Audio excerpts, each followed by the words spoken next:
이 시민안전과 직결되어 있는 부분이잖아요. 그래서 이 왜 다리가 붕괴됐는지 원인 규명이 필요할 것 같은데 저희가 전문가 전화 연결해서 이야기 좀 들어보겠습니다. 최명기 대한민국 산업현장 교수단 교수 연결합니다. 안녕하세요. 네, 안녕하십니까. 예, 어제 이 정자교 붕괴 사고 상황은 좀 어땠나요?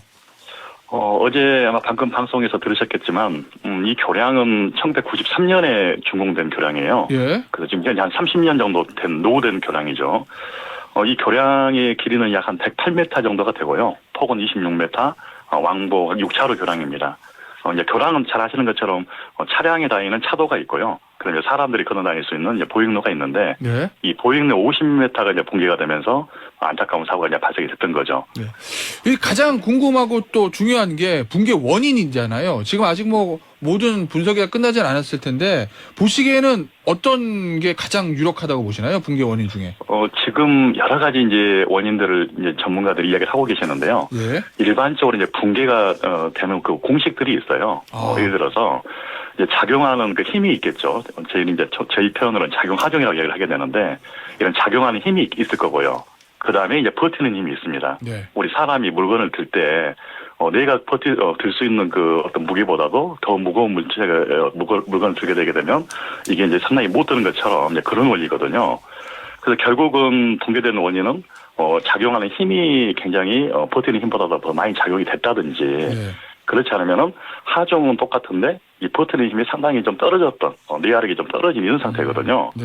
그래서 이제 하중을 보게 되면 이제 추정을 해보면 아마 하중에는 현재 그 교량에 추가 하중이 좀 많이 작용이 된 걸로 보여요. 추가 예를 들어, 하중이요? 예. 네네네. 그러니까 기존에 설계했던 하중보다도 이제 예상치 못했던 그런 하중들이 더 이제 작용했던 걸로 보이는데요.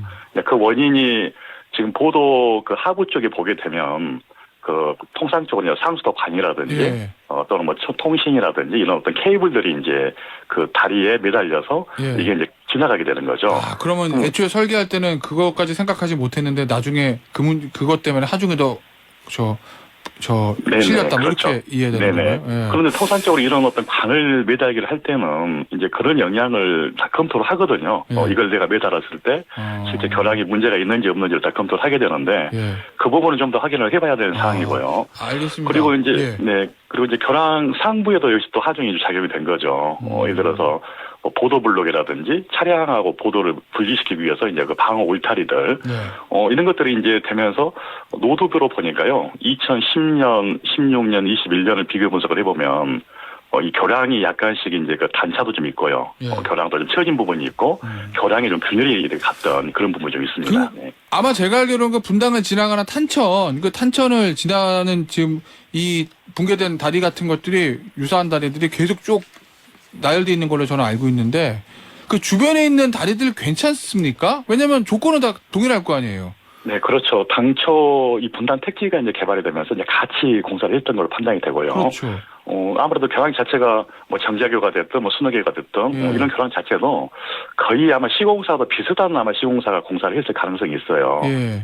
그래서 그 교량에 대해서는 뭐 이제 지금 점검이라든지 진단을 통해서 정확하게 확인을 해봐야 되겠지만, 지금 뭐 특별하게 통행을 시킨다는 이야기는 아마 크게 아직 그런 정도의 붕괴까지는 아마 고르지 않고 있기 때문에 아마 통행을 시킨 걸로 그렇게 보고 있습니다. 그 언론 보도 보면요, 지난해 이게 이 다리가 안정 등급에서 양호 판정 받았다고 하거든요.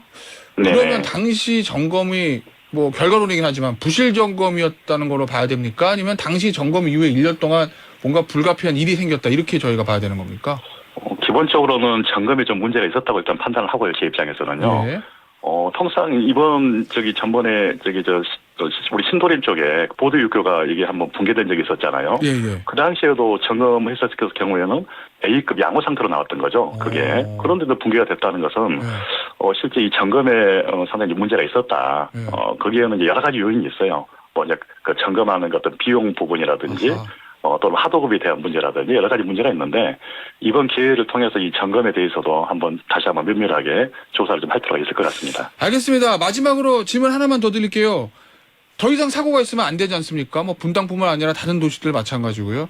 이거 지금 사고 방지하기 위해서 어떤 조치가 필요하다고 보시나요? 기본적으로 시민들이 다니시면서 네. 이런 도량에 뭐 균열이 있다든지 또는 뭐 치마가 됐다든지 또는 파손이 있다든지 그럼 이런 것들은 실제 위험을 보는 눈이거든요. 이런 위험을 보는 눈을 가지시고 문제가 있다 그러면 바로 관계 당국에 신고를 하셔서 빠른 조치가 이루어질 수 있도록 그렇게 할 필요가 있겠습니다. 알겠습니다. 여기까지 듣겠습니다. 대한민국 산업현장교수당 최명기 교수였습니다. 감사합니다. 예, 감사합니다.